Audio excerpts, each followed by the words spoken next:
जाके सबकी सहायता करो, जाओ।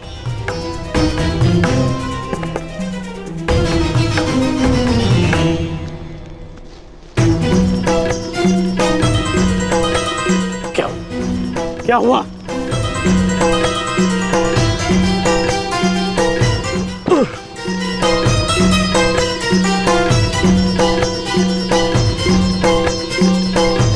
क्या हुआ मित्र? आज हम ये युद्ध हारने ही वाले थे मित्र।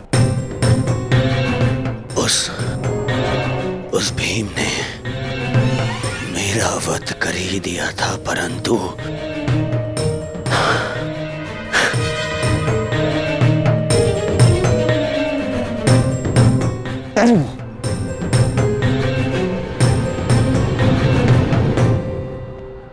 ठीक समय पर आकर वृषसेन ने पूरी परिस्थिति को ही बदल दिया।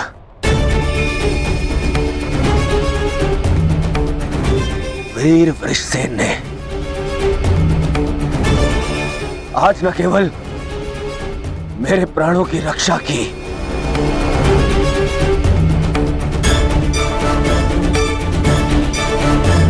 अभी तो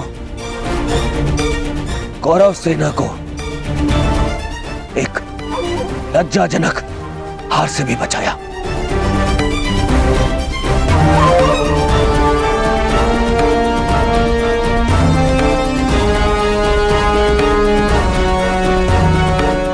मैं गर्वित हूं तुम्हें अपनी सेना में पाकर पुत्र, गर्वित हूं मैं।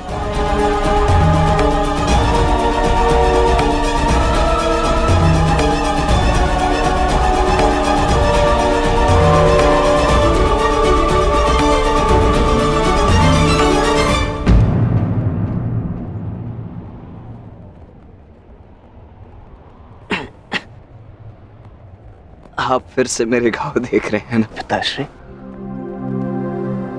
और मैं फिर से यही कहूंगा, चिंता मत कीजिए। निश्चित रूप से कौरव सेना में कुशल योद्धाओं की कमी नहीं है पिताश्री, परंतु वृषसेन वो उन सबसे भिन्न है।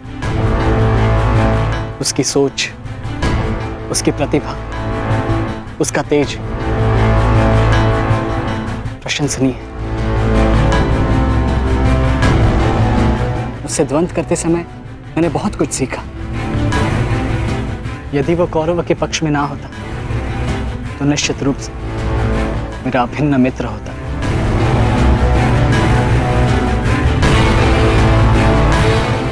परंतु समझ में नहीं आता कि उसमें इतना तेज आया कहां से।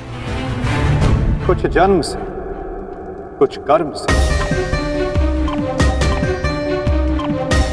वो अंगराज कर्ण का पुत्र है, जिसके मन में मृत्यु का भय नहीं, अपने कर्तव्य की ओर पूर्ण आत्मसमर्पण है। उस पर तेज स्वतः ही आ जाता है अभिमन्यु।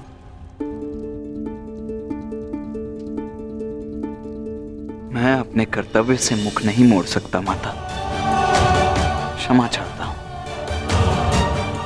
आप मुझसे मेरे प्राण भी मांगेंगी तो मैं अभी अपना शीश काटकर आपके चरणों में रख दूंगा, परंतु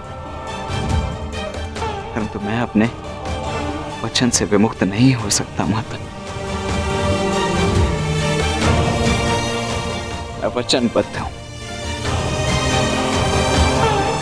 मैं युद्ध में पराजित होकर लौटने वाला नहीं, या तो मैं विजयी होकर कंधों पर बैठकर आऊंगा, या वीर गति को प्राप्त करके कंधों पर लेटकर।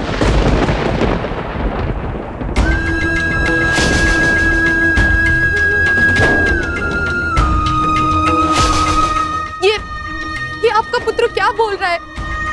अब आप सुन रहे हैं ना? मैं आपसे हाथ जोड़कर विनती करती हूँ स्वामी, रोकिए इसे। आप ऐसा कैसे होने दे सकते हैं? कुछ कुछ कीजिए। करना तो तुम्हें है सुप्रिया, ममता और कर्तव्य में संतुलन करना है। तुम एक योद्धा की माता हो, तुम्हें अपने हृदय को कठोर बनाना होगा। मेरी अनुपस्थिति में हमारा पुत्र इस महायुद्ध में अत्यंत मुख्य भूमिका निभा रहा है। मुझे उस पर गर्व है और तुम्हें भी होना चाहिए सुप्रिया। युद्ध में पीछे हट जाने वाले वृषसेन का पिता होने से अधिक युद्ध में बलिदान दे देने वाले वृषसेन का पिता होना अधिक श्रेष्ठकर समझता हूं।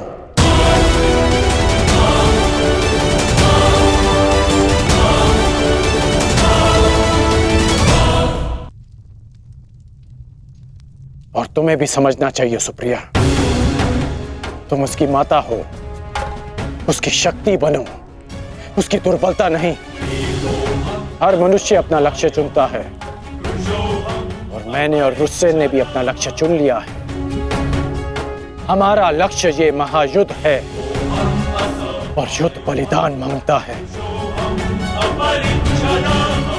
और यदि वो बलिदान मेरा या मेरे पुत्र का होगा तो हमसे अधिक भाग्यशाली और कोई नहीं होगा सुप्रिया। परंतु मैं इसकी माता हूं। हर कोई जो इस युद्ध में है उसकी भी माता है, वो भी किसी का भाई, बेटा, पिता या पति है। यदि हर माता तुम्हारी भांति विलाप करने लग जाए तो इस युद्ध में योद्धा रिक्त हो जाएंगे। जब युद्ध क्षेत्र में मृत्यु समक्ष खड़ी होती है तो योद्धा पुकारता है, हे मृत्यु, तैयार यदि तू आने को, प्रसन्न मुख आ, द्वार खुला है, तेरा स्वागत, प्रसन्न मुख आ।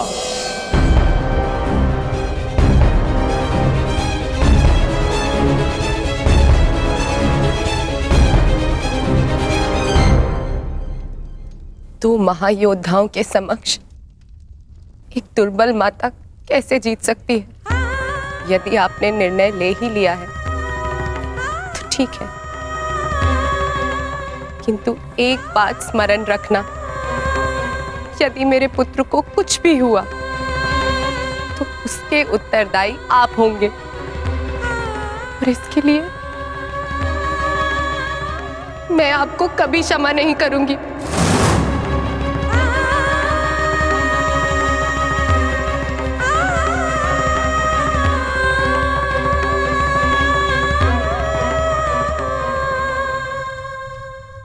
हम गरुड़ व्यूह की रचना करेंगे और इस व्यूह का नेतृत्व स्वयं मैं करूंगा।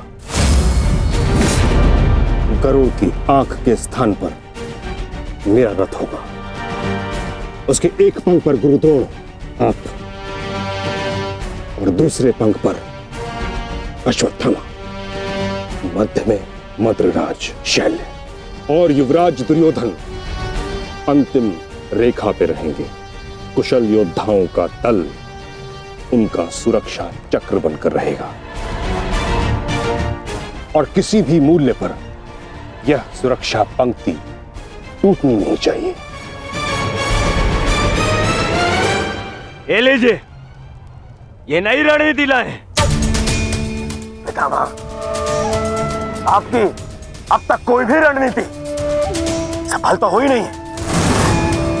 ऐसा ना हो कि आपकी ये रणनीति भी असफल रहे। ऐसे मत देखिए, कुछ अनुचित कह रहा हूं, सत्य कह रहा हूं। अब तक आपकी किसी भी रणनीति का कोई भी वास्तविक लाभ हमें नहीं मिला है। आज जो घटित हुआ है और जो घटित हो सकता था मैं जानता हूं।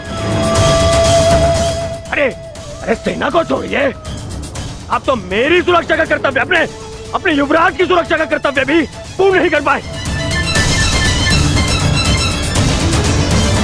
हे पितामह, अब मुझे आप पर विश्वास नहीं रहा पितामह। नहीं दुर्योधन, पितामह के अतिरिक्त तुम्हारी रक्षा और कौन कर सकता है? मैं करूंगा, मैं करूंगा, मैं करूंगा, मैं करूंगा।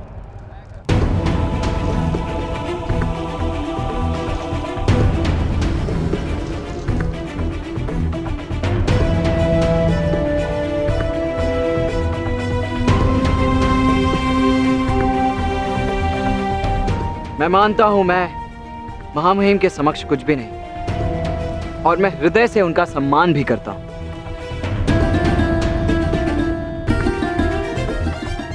किंतु यदि युवराज मुझे अवसर दें तो मैं उनकी सुरक्षा के लिए सदैव तत्पर रहूंगा।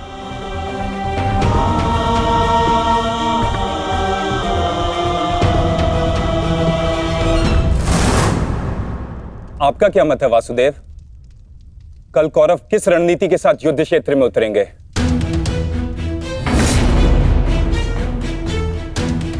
उनकी व्यूह रचना क्या होगी?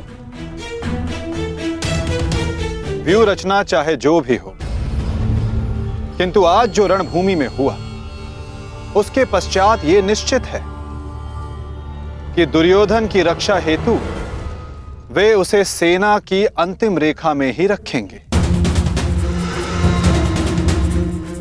क्योंकि वो जानते कि दुर्योधन ही हमारा लक्ष्य है।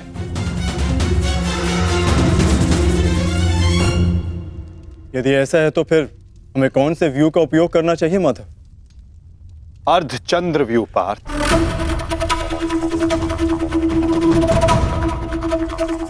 उसी व्यू के कारण हम दुर्योधन को रणभूमि की ओर ला पाएंगे।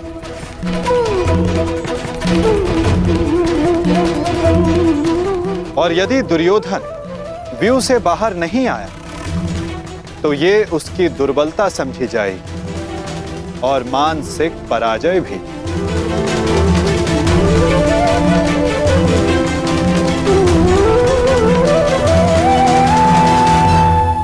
कल दुर्योधन की रक्षा कोई नहीं कर पाएगा, वो चाहे आचार्य द्रोण हो या पितामह, अश्वत्थामा हो या दुशासन या फिर वृक्षसेन। कल जो भी योद्धा मेरे और दुर्योधन के मध्य आएगा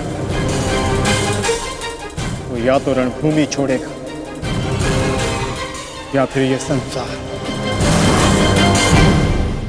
मेरे पिताश्री आप पर पूर्ण विश्वास करते हैं युवराज, और मैं अपने पिताश्री की ओर से आपको यह वचन देता हूं कि जब तक मेरे शरीर में अंतिम श्वास रहेगी तब तक मैं युद्ध भूमि में आपकी सुरक्षा के लिए प्रस्तुत रहूंगा।